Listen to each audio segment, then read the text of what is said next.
Arafa kuni roza tutish. Payg'ambarimiz u haqida aytadilarki, men umid qilamanki, u oldingi va keyingi yilgi gunohlarga kaforat bo'ladi. Ya'ni Alloh Arafa kuni tutilgan roza sabab oldingi va keyingi yilgi gunohlarni yuvib tashlaydi. 2 yillik gunohlar yuvilishining ajri. Bu buyuk kunda tutilgan roza sabab. Bu ki Arafa kuni. Tabiiyki bu hajdan tashqari, lekin hajda ham tutish joiz. Arafa kuni hajda roza tutish joiz. Afzali esa roza tutmaslik. Payg'ambarimiz sollallohu alayhi va sallamga ergashish uchun. Chunki u zot hajda Arafa rozasini tutmas edilar. Lekin hajda tutsa ham zarar yo'q. Lekin qolganlarga esa shahar ahliga asal ular roza tutishlari mana shu afzal. Lekin bu vojib emas va biz uchun joiz emaski, Alloh rozi bo'lsin so'ragan odamdan. Biz ba'zilar qiladigandek qilmasligimiz kerak.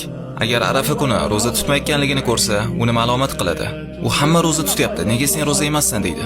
Birodar, bu nafl. Odamlarni nafl ishlarini qilishga majburlama. Hattoki ba'zi ulamolar ba'zida inson nafl amallarni tark qilish kerak deyishgan. Odamlar uni vojib deb o'ylab qolmasliklari uchun.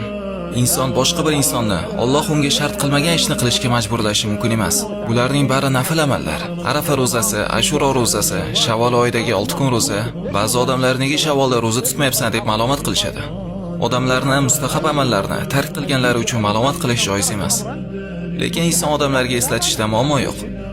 Ashuro kundagi roza haqida eslatib, Arafa kundagi roza haqida eslat, odamlarga Shavvol oyidagi roza haqida eslat, Allohdan sizlarga ajr qo'shib berishini so'rayman de va hokazo.